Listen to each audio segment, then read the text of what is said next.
Thanks. Say good morning to all the brothers and sisters out there in social media land.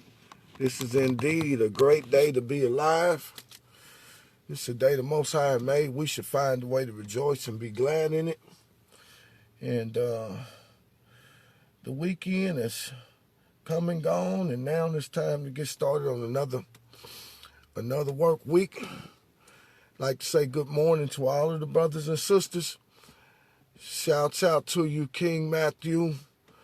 Well, peace and blessings be upon you, King Matthew. We want to thank you. We don't mean to single you out, but the Bible tells us to give honor to those to whom it is due. And we made the video on last week to thank all of the brothers and sisters that have been mindful to try to aid and assist some of the brothers and sisters. That's one of the most important things while we walk in this life. And so we want to just always give a shout out to our brothers and sisters that nobody have to ask. They just find their hand to do something. You know what I mean? Yep. So we want to give a shout out to you, King Matthew Menard, on this morning. Once again, saying thank you for all that you have done. Nobody can live without support. And you have supported me with this helps ministry since the very beginning, and not just singling Brother Matthew Menard out.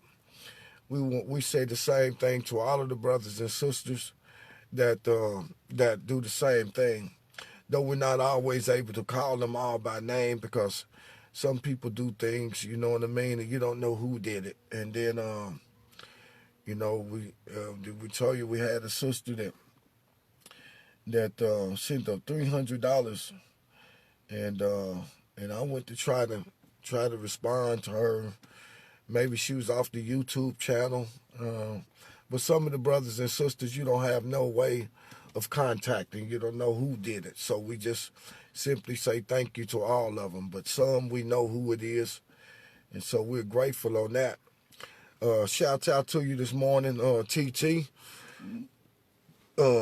Okay, we're going to continue. Short video. These videos are tailor-made for our living. And tailor-made for our living. Once again, we're going to continue to reinforce the fact that these videos don't have anything to do with no type of religion.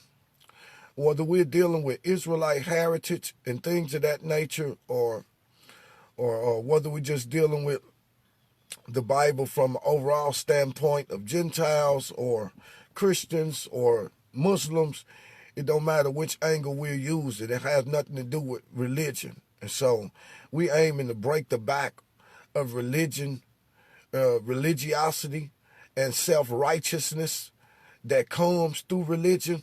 We aiming to break the back of that. Because you ain't you going to nobody's church don't make you righteous. It don't make you no more righteous. You parking a lawnmower in my garage don't make it a car. And so you going to nobody's mosque don't make you righteous. And you being a part of Israelite heritage and leaning to the Torah, that don't make you righteous neither. You know, it just means that you become a part of something, and it's really religion. But religion don't make you righteous. Religion always casts an outer appearance of righteousness. And that's one of the things that's choking the life out of brothers and sisters in this hour.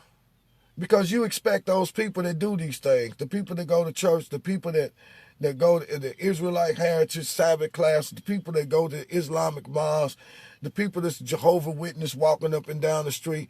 You see, when the people become a part of religion, all of these things cast a facade to the onlookers in the world. And they may look at you as though you are righteous, but that ain't it. And that's why as soon as you fall, as soon as you get tripped up, or as soon as you have an extramarital affair, or as soon as they see you smoking a blunt, or as soon as they see you in a nightclub, then they start looking at you funny. And you know what? That's because, you know what? You allow yourself to fall as a victim to this religion. And you fail to understand that God give every man life. And every man has to live his life in this world. You can't just live your life in the closet. You know, when you get through with your service, whatever service it be, you got to come out in the world. And when you get religious, you get through with your service, and then you find yourself still in church because you only going to identify with the people that's in church with you.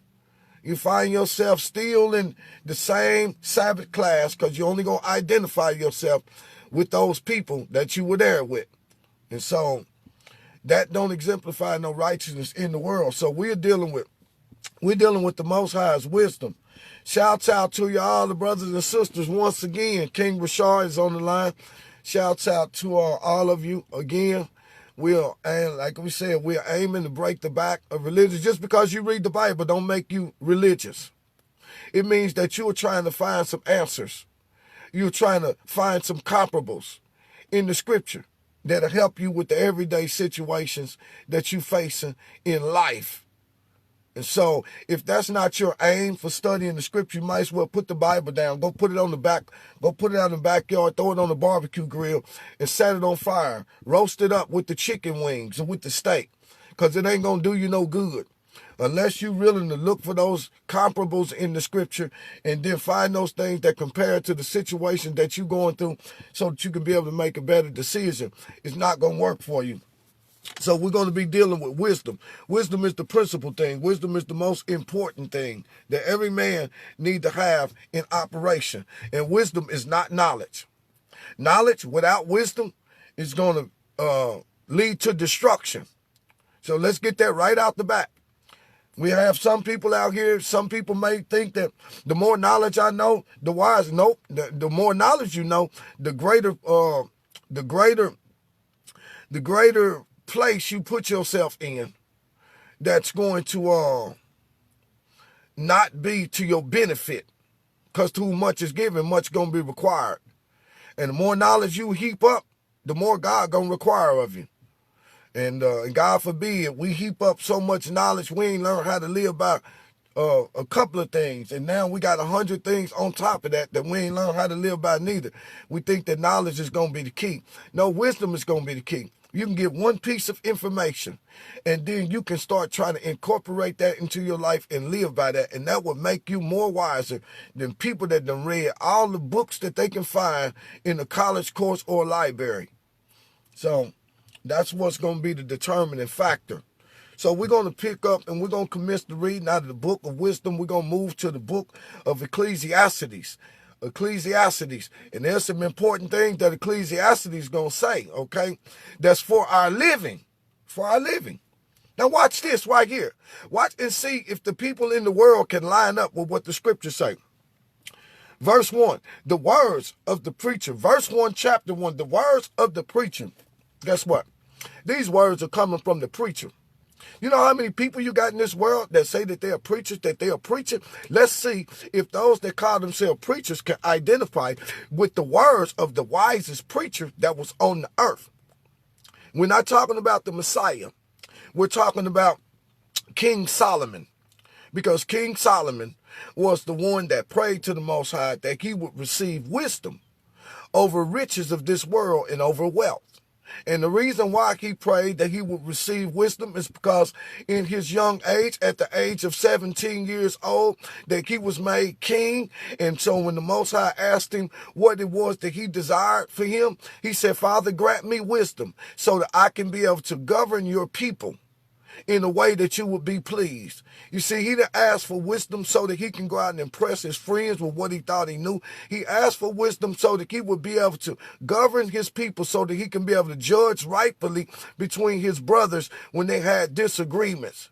And God blessed him not only with more wisdom than all that had walked before him or would come after him, he also blessed him with all of the riches of the world, because his wisdom brought him into know-how and how to accomplish and acquire all the things in this world. So it starts off by saying, these are the words of the preacher. This is a preacher that's talking. Just like I myself can be classified as a preacher. Just like many other brothers in church can be classified as preachers, because they are preaching. They're out here preaching to people using the Bible. The point is that all people that say that they are preachers are not preachers. There be many that went and were not sent. There will be many that will say God called me, but God said, listen, how long shall this be in the heart of the preachers that preach falsely in my name, saying that I sent them, That's Jeremiah 23rd chapter, beginning at verse 20. He said, if you was a preacher and I really sent you, you would have first stood in my counsel. That means that if you're going to be a preacher, you have to stand in the counsel that the preacher's supposed to stand in. And that is the counsel of the Most High. In this particular case, we're looking at the one that was declared the preacher. And I don't know if I ever seen anywhere else in the scripture where anybody classified themselves as a preacher except King Solomon. You see? So he said, the words of the preacher. Let's hear what the preacher has to say to the brothers and sisters that he had been given responsibility over. The words of the preacher. Vanity of vanities, says the preacher. Vanity of vanities, all is vanity. And vanity, another word for vanity could be meaningless or futile. He said, vanities of vanities, said the preacher. Vanity of vanities, all is vanity. And basically what the preacher said, he said, man, everything in this life seems to be meaningless. What profit have a man of all of his labor which he takes under the sun? Now here comes a question that the preacher is asking. And the preacher, as myself, could be asking you the same question. What profit have a man of all of his labor which he take under the sun? That's a question that's meant to be pondered. Why? Because later on down in this particular book, the preacher will start dealing with death and all of these different type of things. And when death comes, now the question has to be answered. What profit is it that a man of a man's labor, which he labor and take it all the day? Where's the profit at? Where's the profit at? Where you spend all of your energy doing a particular thing, but one day you know you're going to die. Where's the profit from everything? Where's the profit from going to work? Where's the profit from the overtime? Where's the profit from the new car? Where's the profit from the house? Where's the profit from all of these things that a man labors in? He spends labor is investing his energy into these things while he do all the days while he's up under the sun. He said here, the reason for the question is because here, he said, one generation pass away and another generation cometh, but the earth abide forever. So if you know that your generation gonna pass away, the question that had to be answered is, what profit do you have of all of the labor, all the places you invested your energy under the sun? What have it profited you to know that your whole entire generation is going to pass away and another generation is going to come? They ain't not even going to know you. They not going to know anything about what you done. But however, all of the work and all the time and energy you've invested into this life will go into the hands of another man. So what is it that you profit from while you up under the sun? What is it that while we up under the sun laboring, what profit is us? What can we take out of this life with us? Said one generation come. He said the earth abide forever. The sun also rise, the sun goeth down, and then it returns to the place where it came from. The wind goes toward the south, turns about to the north, it whirleth about continually, and the wind return again according to its circuits. All the rivers run into the sea, yet the sea is not full. Unto one place where from where they come, the rivers come back. They return again. All things are full of labor. Man cannot utter it. The eye is not satisfied with seeing, nor the ear filled with hearing. All things are full of labor, because that's how the Father set up life. Labor. In Ecclesiasticus, the extension to this particular chapter, there is a particular passage that tells a man, hate not husbandry, neither laborious work, because all things are filled with labor. And the Most High gives a man labor so that he can have something to do with the time that he is spending up under the sun. And that's why you start dealing with wisdom until you go to the earth, thou sluggard, and consider her ways and be wise. For she labors, she gathers her meat in the summer and then provide for the harvest. She knows winter is coming. So all things are full of labor. Everything is full of labor in this life. The thing that has been is that which shall be. And that which is done is that which shall be done. And there is no new thing under the sun. Is there anything whereof it may be said, see, this is new? It had been already of old, which was before. Now, the emphasis that's being put on these things is the importance and value of where we put our energy at when we are living. Now, here's one of the things that I look at and that I like to use that help to keep you humble. I like to use, only thing I can use is where I come from. That's why I said my messages ain't never for white people, because they can't identify with where I come from. They can't identify with that. So I identify with the hood first, and then let this blanket of a word go out there and reach whoever it will. But is there anybody that can say, look here, this is new? No, it had already been of old. And that which is that which shall be. And that which shall be is that which was. And there is no new thing under the sun. Is there anybody that can declare that this is a new thing? Well, when it comes down to many of our European counterparts, because they have owned the riches of the world, when it comes to physical things in this world, it seems like they are the first dibs on anything. Okay, the 2021, 2022 gonna be coming out in August. The average, I'm not saying the average. There are many black people that have money and wealth in this world, but the average black people cannot afford to get the thing when it comes hot off the press, off the showroom floor. But there's still a question that's asked to the man that can, to our European counterparts that can have houses built from the ground to their specifications or go and get the car off the showroom floor. Is there anyone that can declare this is new? There is no such thing as new. Everything that is have already been of old, because at the end of the day, it's dealing with still an investment of energy. Now, when it comes to our brothers, when we get a car, it may be a car that's 10 years old is classified as new in our eyes. 5 years old in the average Negro's life. He can get a car and it can be 5 years old or 10 years old. And I remember I went through these things, so I had to check myself, you know, and you can come rolling through the hood, bending through the hood in the new Mercedes or the new Cadillac. Oh, but it ain't new, you see? But to your brothers, you can portray yourself as though you have gotten somewhere where they ain't got. But the Most High come in and slap you across the head. Is there anybody that can say that this thing is new so that you can have something to gloat about? No, it ain't new. You riding around here gloating about a car. It's 10 years old. You got somebody else's junk. You know what I mean?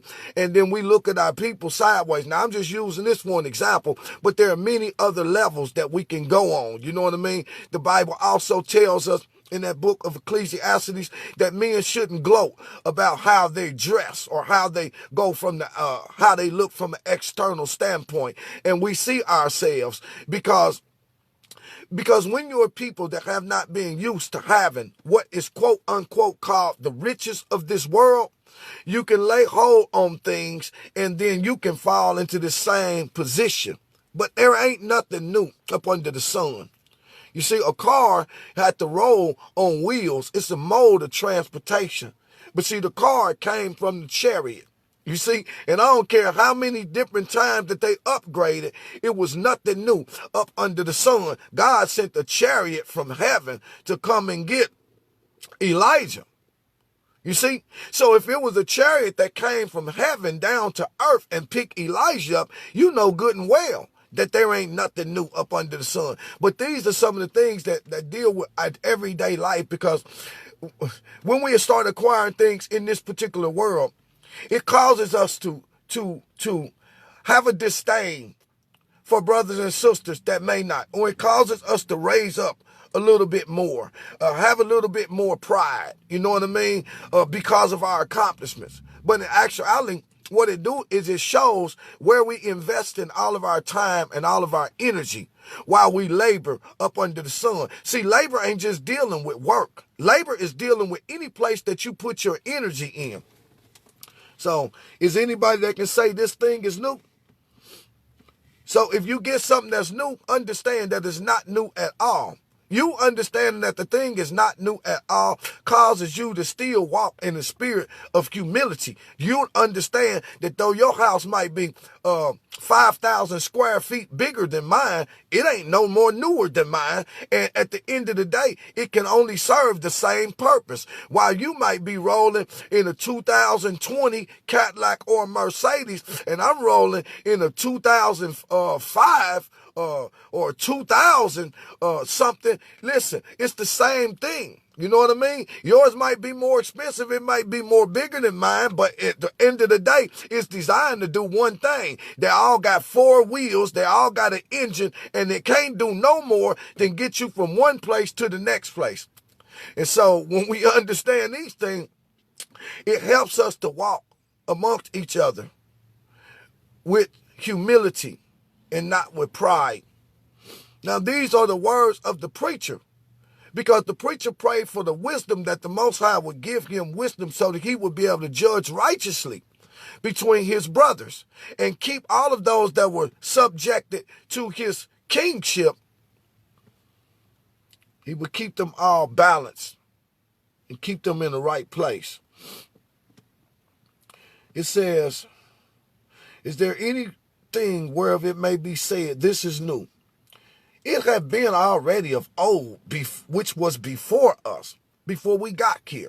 The things that we are doing were being done before we got here. That's why we're able to use the scripture as comparable. We're able to find the things that we face on the everyday situation in our life. We're able to find those same things back then, thousands of years ago. That's where our comparable come from. He says, and there is no remembrance of former things, neither shall they be any remembrance of the things that are to come with those that shall come after. And what we're dealing with is it says, look, it says that there won't be no remembrance of former things. That's because one generation passed and another generation cometh again. One generation passed and another generation come again. You see? And there is no new thing under the sun. No, so it's just ain't gonna be no remembrance. Ain't gonna be no remembrance of the car that you was driving. You see? Look at son. I told him that we got Sweetie Pie a car. He said, oh, look, I like that. But see, you know what? I already know. See, I'm praying to the Most High that he don't give me nothing that'll turn me sideways. Nothing that'll make me think that I done gained something. You see? Nothing. And so I'm saying, well, okay, if me having something good or having something new gonna make me start acting funny and make me start flipping out, then you know what? I have to keep myself in check. I don't even want to drive no new car. Give me the bucket. I drive my truck because I find that I'm a better person when I'm right there with the average people. I'm better. I don't want nobody pat me on the back talking about, oh, you did. This is our nature. This is us. This is how we do things. People that have been pre-programmed to having these things throughout their whole life, it comes as nothing to them. Just like poverty is nothing to us. We can deal with poverty like it ain't nothing. We can deal without having money. We can deal with having $5 and $10, $15 in our pocket. We can live with that. But if you try to put that on your European counterparts, they could not live like that. They'll be jumping off buildings left and right. And so if they will jump off buildings because they have never been exposed to that level of debasement, imagine how we get when we are exposed to that level of abounding.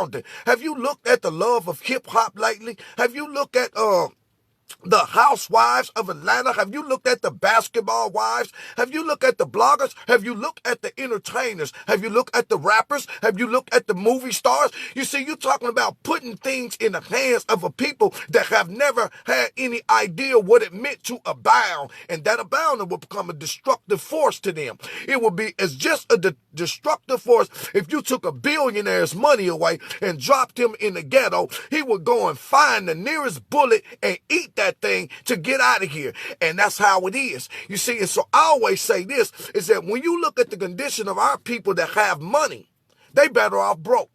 If this what it means for you to have money, you better off broke.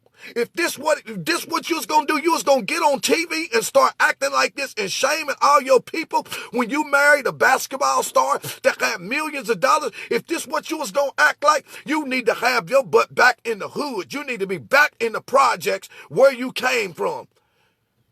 So the words of the preacher were dealing with balance. How do I keep the people that's up under my leadership subjected unto the will of the Most High? Understanding these simplistic principles. If you're a brother and sister, you know you come from the hood. You know you come from Trail Street. You know you knew about Wayne Minor. You know you come off 35th Street, out 27th Street. You know what it was like. Older, you know what it was like. You couldn't go past a certain neighborhood because of racism and all that. And now in this 21st century, you done keeped up all these things and you act like you done forgot, like you got something new. You done lost your mind. You done go and do these things and then become ashamed. Look at all it. Look at how they control us. See, that's how it is. See, that's how it is. If we listen, this is hypothetical. Let me show you the destruction of two people according to the words of the preacher. Make these things that's being said plain. If Europeans wanted to destroy black people, all they have to do is give them money. If black people wanted to destroy Europeans, all they had to do is find a way to take their money away from them. You see, because what you're literally doing is you are interrupting the life that people are used to, where they have invested their energy and where they're laid, and take the Europeans' money away. I struck a nerve, didn't I? I struck a nerve. But I ain't forgot my point. I'm gonna start right back where I left off at. I said if you can find a way to take the Europeans' money, you could destroy the vast majority of them. The only ones that you couldn't destroy is those who have moved into place to where they're now able to identify with the circumstances of black people. Now, if a European want to destroy black people, all they have to do is the opposite. Give black people their money. Put them on TV. Give them record deals. Put them on the radio. Give them so it would become a springboard. You see? So because these people are not used to having anything, they'll get on TV for the money, invest all of their energy and all their labor chasing after money. They're not concerned about what they have to do for it, what level that they have to sink to. You look at the young men that's rapping. They're giving them big stacks of money. They're making the videos with Rolls Royces and all these things. And you know what? That's because they ain't used to having nothing. Our European brothers been riding around with Rolls Royces and all of that since the beginning of time, because they the ones that's responsible for making it. They are the ones that's having it. But no matter what spectrum you are on, the preacher is asked the question, is there anybody that can come along and say, this thing right here is new? Ain't nobody that can say that. You see, what gives us common ground? See, this ain't about white and black. White and black is only an illusion. It is illusion. It is one of the many fronts in this world that causes people to fight against each other and not be able to see the unseen enemy that's lurking in the shadows, pulling the strings of the black people and the white people like puppets behind foolishness. So we're gonna give some hardcore examples. He said, there is no remembrance of the former things, neither shall there be any remembrance of things that are to come with those. And this is what the wicked said in the Second chapter of the Wisdom of Solomon. Our life is short and tedious. And after death, there is not going to be no remembrance of us. So let us take full advantage. Let us use the creation while we have it. Let us crown ourselves with rosebuds. Let us use up all of the resources, because once we die, the breath in our nostrils is as a vapor of smoke. So let us use all of these things. Let us oppress the poor wise man, and let us do all of these things while we have the opportunity, because they said there is no remembrance. Nobody even going to remember us. And even for the righteous man, nobody going to remember you either. This is the preacher talking. The preacher had sought out wisdom, and the preacher had wisdom enough to know where he was going to put his energy in, what he was going to labor up under the sun. He found futility and meaninglessness and vanity and all of the things that had anything to do with this world. He said, ain't nobody even going to remember me. Why? Because one generation, when you die, the only people that remember you is the people that's living with you in your generation. He said, but once your generation go, okay, now you move down to the grandchildren. But the grandchildren was living in the generation that you was living in, so they can have a remembrance. He said, but when that whole generation, that means that when your grandchildren are passed away, that your great-grandchildren ain't even going to know anything about their great-great-granddaddy. And by that time, all the pictures are gone and everything. And there will be no remembrance that you ever even walked on the face of the earth. There will be no remembrance of your accomplishments. One generation to the next, after 3 generations, your memory is completely forgotten about in this earth. Because one generation passed away and another generation come.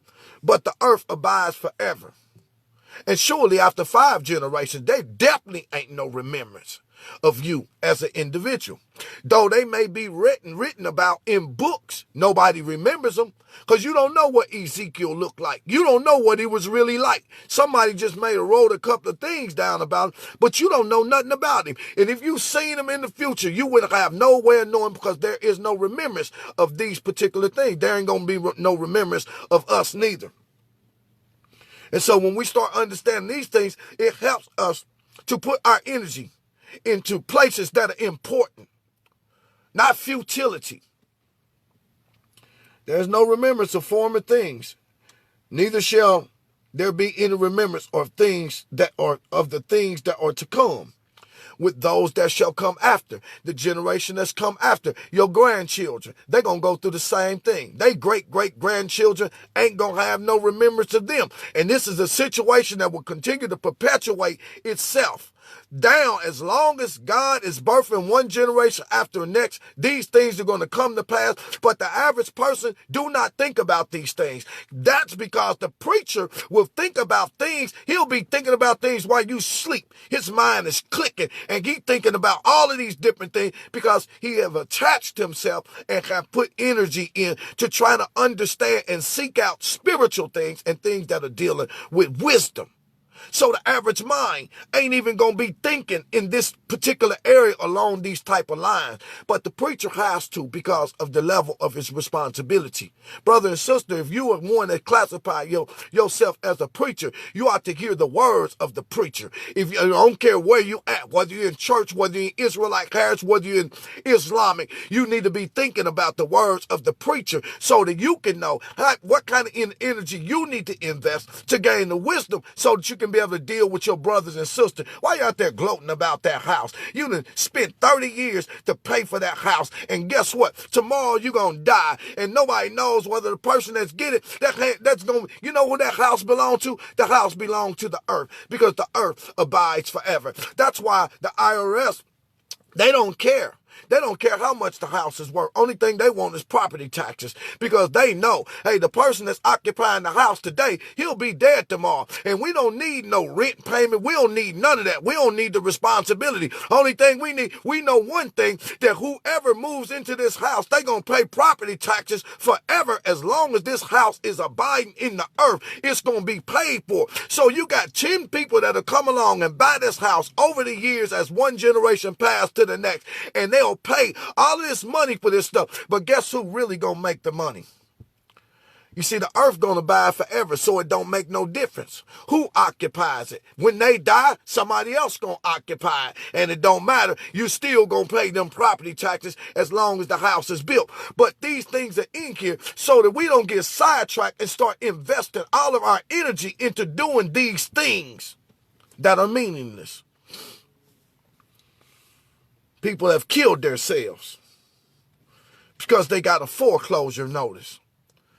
They have did things that destroyed their lives. People have shot people. Shot the repo man. Because the car that you had, you put too much energy in it. And then you found out that you couldn't keep it. And you'll go out there and shoot the repo man for doing his job. Listen,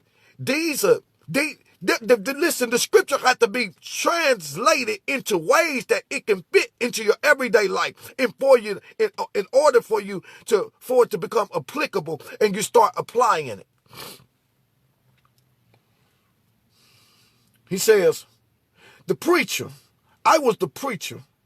I was king over Israel in Jerusalem, and I gave my heart to search out wisdom concerning all things that are done under heaven. This sore travail hath God given to the sons of man to be exercised therewith. He said, I was the preacher over all Israel. You might be the preacher over a particular church. You might be the preacher over the Sabbath organization or Sabbath class. You might be the preacher over whatever it is. But listen to what the preacher said. He said, I gave my heart to seek and search out wisdom concerning all things that are done under heaven. How many preachers do y'all know that you can see in the world that you are living in? How many Sabbath day preachers, how many bishops, how many apostles, how many mores, how many Kohens do you know? How many Islamic mosque teachers do you know that you see them giving their heart to seek out and serve wisdom to all things that men are doing under the sun? Can you see what I'm talking about now? Because men do all sorts of things under the sun. Some men are drug addicts. Some men are alcoholics. Some men are angry. Some men are bitter. Some men are unforgiving. Some men have larceny in their hearts. Some men are adulterers. Some men are fornicators. Some men or have murderous spirits. Some men have all of these things. How many of these people do you see giving their heart to seek out and search out the wisdom that comes from the men that do these things while they live their life under the sun? Oh, I know, baby. I know you won't, because the only thing you're going to hear these would-be knuckle-headed jokers out here talking about is what you shouldn't do, what you shouldn't do. You shouldn't go over there. Oh, you should shun this. Oh, you shouldn't go over there. Oh, and that's why they don't have no wisdom, because they won't give their heart to seek out these things. And if you're going to be an impact for the people that you're living with, you got to know the condition of the man that's in these conditions. You got to understand. You got to be able to go in there and seek out and find the wisdom in the particular area if you're going to be able to help that individual. That's what you call common ground. That's what you call being able to meet people at the point of their needs. He said, I gave my heart. I'm going to make you look at the Bible for what it really is, not no religious book. He said, I gave my heart to seek out and to search out wisdom. He said, I gave my heart to seek and to search out by wisdom concerning all things that are done under the heaven. This sore travail had God given the Son of Man to be exercised with. It's sore travail God had given the sons of men to exercise with, because he put them in a world that was conducive for their living. What they did with their lives, God had gave them the right to do whatever they wanted to do with their life. And King Solomon said, this was a sore travail for me. I had to go and find out what it was like. So let's look at some of the things that he did. I have seen all the works that are done under the sun, and behold, all is vanity, all is meaningless, all is futile, all is vanity and vexation of spirit. That which is crooked cannot be made straight, and that which is wanting cannot be numbered. So I communed with my own heart, saying, Lo, I am come to great estate, and I have gotten more wisdom than all they that were before me in Jerusalem. Yeah, my heart had great experience of wisdom and knowledge, and I gave my heart to know wisdom and to know madness and to know foolishness or folly. I perceive that this also is vexation of spirit, for in much wisdom is much grief, and he that increaseth in knowledge increaseth also in sorrow. He said, I gave my heart to know these things. This is the preacher you're talking about. I gave my heart not only to know wisdom, but I gave my heart to know what madness was like. I gave my heart to know what foolishness was like. Because if I was ever going to understand how I was going to be able to pass righteous judgment on the fool, I had to understand the fool's thinking. So I had to put my Bible on the shelf and put my robe on the shelf and take my crown off and then enter into the places where fools spent their energy under the sun. I had to leave those things behind and enter into the places to where mad men done things that didn't seemingly make sense. Oh yeah, I eventually came to the understanding that this was a sore travail. It was meaningless, it was vanity, and it vexed my spirit. Let's go. I hope somebody getting something from this. I hope somebody getting something from this. Let's go. We're going to go into the second chapter a little bit. We ain't going to let the video go too long.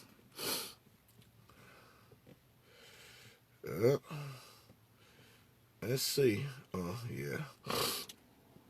All right. Now, here's what he said. This is the preacher now. This is the preacher.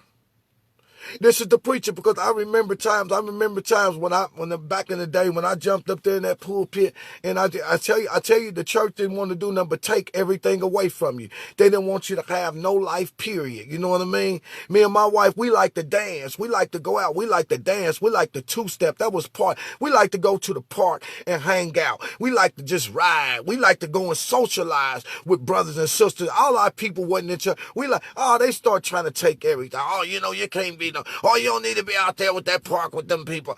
You can't be out there in no nightclub. You know what I mean? You can't be doing that to you know what I'm saying? Whatever you do, you got to do it in the secret of your own home. So basically what they was telling me, I had to become a great pretender, and I got to start hiding myself from the life that God had given me and the people that God given me to live it with. That's what you're telling me. You're telling me, you got to go and be a hypocrite. And Jesus said to himself, whatsoever they bid you, that observe and do, but do not do as they do, for they'll say it, but they won't do it. They'll go into a place of pretension. You'll go into a place of pretension, for you'll pretend and make long prayers to be seen by men, but you know your heart ain't with the Most High. You'll pretend. You'll go into a place. You hypocrite, thou hypocrite, first make clean the inside of the cup, that the outside of the cup be clean as well.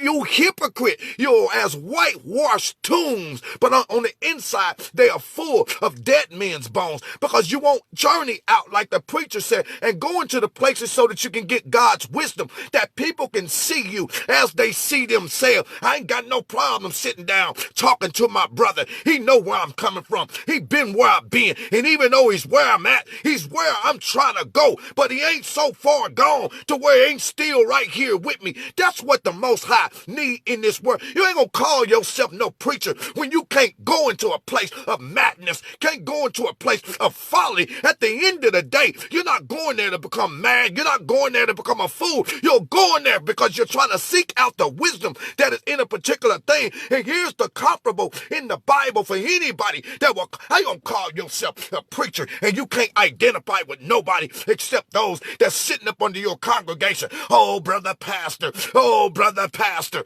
Oh, bishop, sir. Oh, apostle, sir. Oh, Oh, Cohen this. Oh, Cohen. You ain't no bishop, no pastor, no preacher, no Cohen, no nothing unless you can identify with the brother that won't walk in your establishment. You ain't going to identify with nothing. Let's just keep it real over here.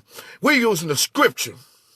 Now, somebody can come on here and tell me that the scripture ain't saying what it's saying. Look at what the king said. Which one of you can convince Solomon that he wasn't the wisest person on the earth? He telling you the job of the preacher. I said in my heart, I will go now and I will prove thee with mirth. Therefore, enjoy pleasure, and behold, this is also vanity. We told you about the house of mirth and the house of funeral, the house of the mourning, which is a balance in this world. The house of mirth is the place of feasting and festivity. Also could be known in this hour as the nightclub, where you have music and where you have wine, where you have fellowship, where you have joy, pleasure, and laughter. And then you had the house of the mourning, where men mourn over the sins that they're caught up in. And they also mourn because one day they know that they're going to die. But that's a balance. But King Solomon here is the one that told us that. And he said, listen, I'm going to prove now, and I will prove thee with mirth. Therefore, enjoy pleasure, and behold, this is also vanity. The earth is the Lord, the fullness thereof. The world and everything in it belongs to the Lord. And we don't have no boundaries or no limitations on what we can do when we chasing after God's wisdom. Everything is for a reason. Everything is for a season. And there is a purpose to everything up under the heaven. He said, I'll go and prove now. Let me see what these people are doing. Let me see what the mindset. I'm going over to the house of mirth. I'm going to the nightclub. I'm going to drink me some wine with the brothers. I'm going to listen to me some music with the brothers. I'm going to enjoy pleasure. I'm going to know what it's like to enjoy pleasure and a good time before I leave this earth. But when I come out of there, I come out of there with the same understanding that this was meaningless. Even though I enjoyed the weekend, even though I had a nice time, it turned around and was meaningless because I couldn't live my life in this particular place. There was much more to life than a house of mirth. He said even that was meaningless because my pleasure and my joy was only momentarily. It was there for a purpose. It was there for a reason. And like I tell my brothers and sisters, you can invest all your energy there if you want to, but you can't live your life in the house of mirth. You can't live your life in the nightclub. The nightclub gonna only be open for 4 hours. You can't live your life in there. When you come out of there, now you enter into a whole nother different realm of life. Now I got to face the responsibility that comes with the coming of the new week. I got to face another week of work. But guess what? You can't live your life. You can't get everything you're supposed to get out of this life on a job that only lasts for 8 hours. Then you got to go home to your family, to your wife. You can't get everything out of life from your wife. You can't do it. You can't get it from your children. Everything is balanced. He said, I said of laughter, it is mad, and of mirth, what do it? He said of laughter, what is it that causes a man to laughter? Laughter is like madness. I can have a good hearty laugh and I can be feeling so good, and the next minute I can be crying. What is laughter? What is it? What is it about mirth and joy and pleasure? What does it? What causes one to laugh? What causes one to feel pleasure in the moment or the time that he needs to feel it? What is it? You see, the preacher has some questions that the average mind don't even think of. He said, what is it that caused me to laugh? What is it about how I'm built that somebody can come along and bring pleasure into my day to where I just got this bubbly feeling on? He said, what is it that does that? He said, I sought in my heart to give myself unto wine. Oh, there you go. You talk about, you call yourself a preacher, but you won't pattern yourself after the preacher. And if you do pattern yourself after the preacher, you know what the preacher said, but you won't give yourself to no wine while nobody's looking, because you don't want nobody to know that you're drinking no wine. You want people to think that wine is a bad thing. Listen to what the preacher said. He said, I sought in my heart to give myself unto wine. yet acquainting my heart with wisdom. He said the whole time I was drinking the wine, I wasn't drinking the wine to find the pleasure. I was drinking the wine to see what the wine was going to do to my frame of mind. See how I was going to be able to interact. See how my mind was going to change as it relates to my brothers and sisters. I needed to be able to see the difference that drinking wine caused a man that was different from when he was sober, so that I could know whether it was a good thing for me to find myself doing up under the sun. But baby, if you ain't never given yourself to a thing, you don't have no comparable to use. So there'll be a whole level of people that God means for you to have interaction with that you'll never be able to deal with, because you ain't acquainting your heart with these things to so much become a part of them, as much as you're acquainting your heart with them so that you can find the wisdom in a thing. This is why he was able to come back and tell them, strong drink is raging and wine is a mocker, and he that looks long at the wine when it's red in the cup, he said he drink it, it'll bite like a serpent at the end. Your eyes shall behold strange women.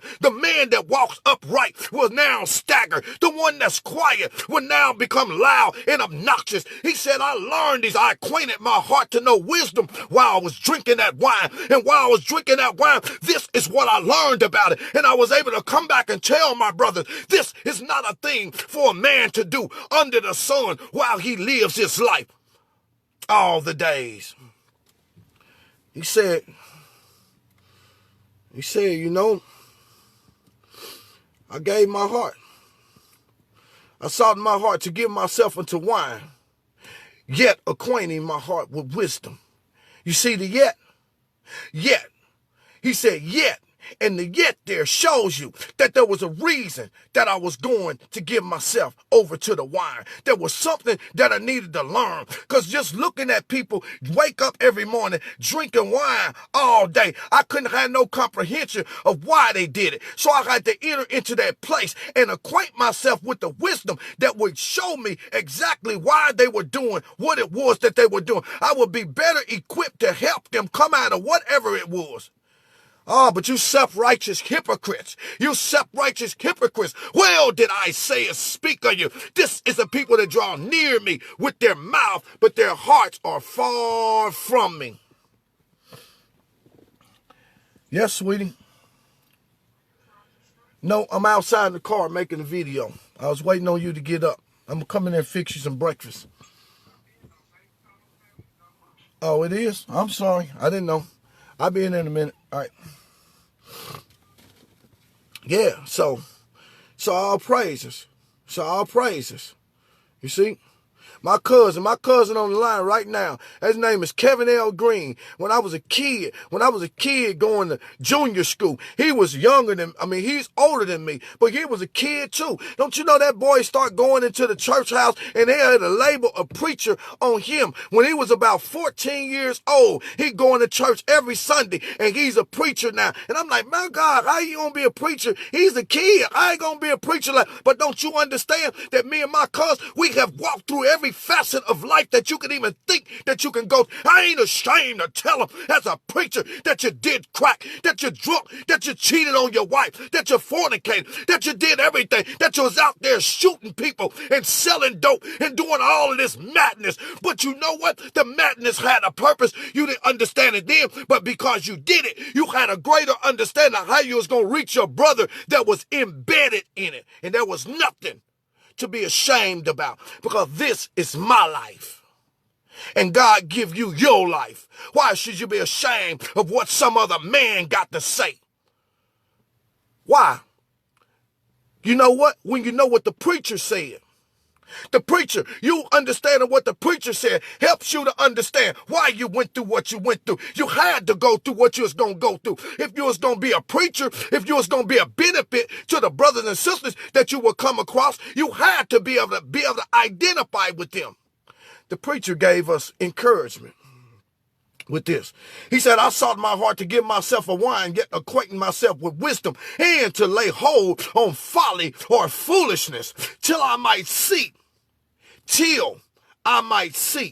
what was good for the sons of men, which they should do under the heavens all the days of their life. We understand that ministry is so powerful and carries so much weight that it reaches past Kansas City, Missouri, reaches over in Israel, reaches over in Ecuador, reaches over in the UK, not because of who I am, but because of the ability of what the preacher said, to be able to identify and connect with people that have went through all. I gave my heart to know why. I gave my heart to know foolishness too. It was foolishness to be out there in the streets destroying your own people. It was foolishness to be running around here toting guns. It was foolishness to be riding around in a 10-year-old car that you seemed like it was new to everybody else while you was bucking. It was foolish to run out here because you got some Stacey Adams shoes on and got a Versace shirt on and some silk slacks and a brim. It was foolish to go out there and portray yourself as something that you wasn't.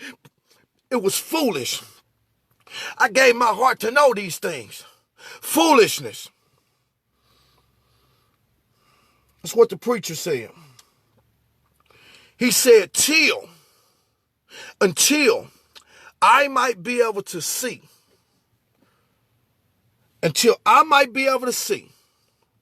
what was good for the sons of men that they should do while they live their life under the sun. He said, I did these things because I needed to see if what they was doing was good. You know, let me tell you something about our brothers and sisters. And I ain't just talking about them. I'm talking about them because we're dealing with the preacher. Let me tell you something about our brothers and sisters in church. They remind you of, or the Sabbath class. It's a story in the Bible that's talking about the prodigal son. That's what we call him, the prodigal son. But the prodigal son was more like the preacher. They don't speak much about his brother, the self-righteous, hypocritical brother who had a desire in his heart to do everything that the so-called prodigal son did. But because he didn't, he was self-righteous and he was hypocritical. But see, Solomon is dealing with the preacher, the son that took his inheritance, went into a far country, then began to waste his substance, was the one that sought out to know the madness of folly, the madness of being drunk with wine, the madness of chasing women, the madness of spending all of his wealth. He found the wisdom of the madness and the foolishness of being in the hog's pen with nothing to eat, hungry, the child of a king, hungry. He found the madness. He said, and when the time came, he rose up. He was wise now. He knew that the women wasn't no good. He knew that the wine wasn't no good. He knew that the clubbing wasn't no good. He rose up and he said, who am I that I'm starving to death about to perish in this hog pen when my father's servants are eating better than me? They even got food enough. I will say, I will go back to my father and I'll declare to my father, Father, I've learned now. To learn is to learn from the lessons that you have been through to see whether it's a good thing for you to do up under the sun while you live your life. He said, I learned, Father, that it's not a good thing for me to live my life in this manner. I've required the wisdom from being in a bad situation, Father. Only make me as one of your hired servants. And the story goes on to say that that young boy, after 7 years, had paid his father all of his debt. And after 7 years, he was put over all of his father's substance. And he never worked the people up under him hard. Always cared for the people because he remembered when they would have worked him to death for 7 years to pay off a debt. He was responsible for all of his father's stuff. But his brother said, his brother came and said, I've been with you the whole time. I ain't never left you. I've done everything that you asked me to do. And never have you put together a feast for me. Never have you slaughtered a lamb for me. I've been with you here the whole time. And you're going to go and rescue him. And you're going to give him all your stuff. And you know what that father did? He said, your brother, he was lost, but he is found. He have done what the preacher said to do because God got a greater purpose for him. He had went to acquaint his heart heart to know madness and no folly and no drunkenness with wine. And he come back with a wisdom that you don't have because you've been too afraid to leave the house. But it was born in your heart to do the same thing. And what you're really mad about, you're not really mad about your brother, so-called Christian. You're not really mad about your brother, so-called Israelite. You're not really mad about your brother, so-called Muslim. You'll go and try to run your brother down, but you're not really mad about. What you're mad about is that you never experienced the good time that you was going to get in the nightclub while you was drinking wine. You never experienced the pleasure of cheating or fornicating. You never experienced the madness of being out here high-signing like you with the stuff. And the whole time, all the things that I was doing was looking good to you. And you decided to do them, but you decided to do them with the wrong reason in mind. You felt like you missed out on the fun. It wasn't the fun, didn't have nothing to do with it. It was the wisdom that would be acquired with a purpose that I would come back now and be made the ruler over all of my father's stuff. You didn't take your inheritance, but all of your inheritance was given to me, and you was now made subject up under my foot. Oh, I know somebody out there that hear what I'm talking about. When you look at your brothers that have ran you down. Oh, he in church. He ain't doing this. Oh, look at him. He's still, I just seen him leaving the dope house. Oh, he's still in the night. Oh, you'll run your brother down.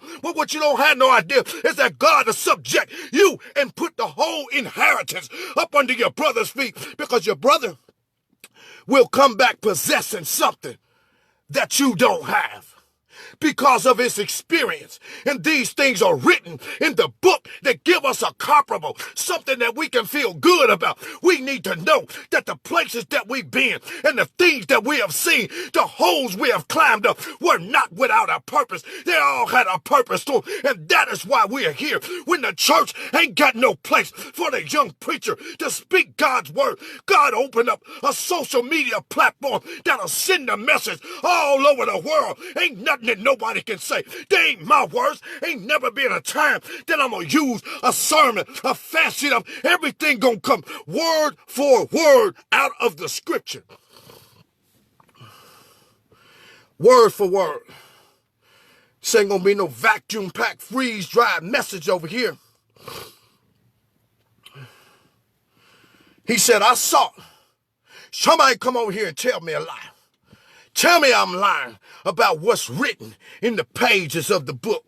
I sought my heart to give myself unto wine, yet acquainting my heart with wisdom, and to lay hold on foolishness till I might see that which was good for the sons of men, which they should do under the heavens all the days of their life. You can give your brothers solid counsel of God's word, and yet at the same time never lay a hand on them, because you got the experience and you've been right there. You can have compassion on them on one end, and you can snatch them in their collar on the other end, and there's nothing that they can do. They can't come against you. Well, who do he think he is? I ain't think he gonna tell me something. And when God speak to me too, yeah, I tell you how, because you ain't in no situation that I ain't been in, and I can tell you what the outcome gonna be, because I've been there.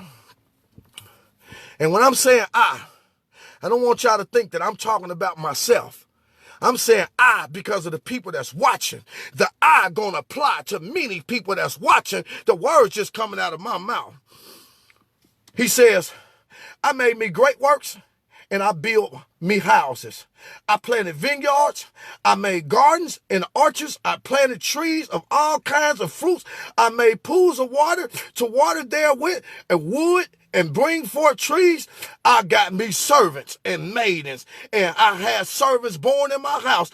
Also, I had great possessions of great and small cattle above all of them that were in Jerusalem before me. I gathered me also silver and gold, the peculiar treasure of kings' provinces. I got me singers, women singers, and men singers, and the delights of sons of men as musical instruments, and that of all sorts. I was great, so I was great, and increased more than all that were before me in Jerusalem. Also, my wisdom remained with me. See, that's the whole bottom line. When you go through these things, you learn how to be humble. You learn that the world was created for you because you were God's child. But at the same time, no matter what you heap up, your wisdom will remain with you because you understand.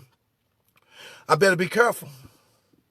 You see, when you've been in a hole, you ain't quick to cast nobody down. When you know that you've been one of the raggediest jokers on the, you ain't quick to cast nobody down. So you can get all sorts of possessions and they'll keep you humble. That's your wisdom remaining with you. He said, and whatsoever my eyes desire, I kept not from them. I withheld not my heart from any joy, for my heart rejoiced in all my labor, and this was my portion of my labor. Don't ever let nobody tell you what you're going to do with your money. Don't ever let nobody tell you what you're going to do with what you're going to spend 8 hours a day doing. Don't ever let nobody tell you if you put your energy into reading and all of the different places you, don't ever let nobody tell you what you can and can't do with your life. He said that is your portion. God give you the life to live. You go out there and you labor, and whatever you decide to do with the things that come from your labor, that is your portion for living this life.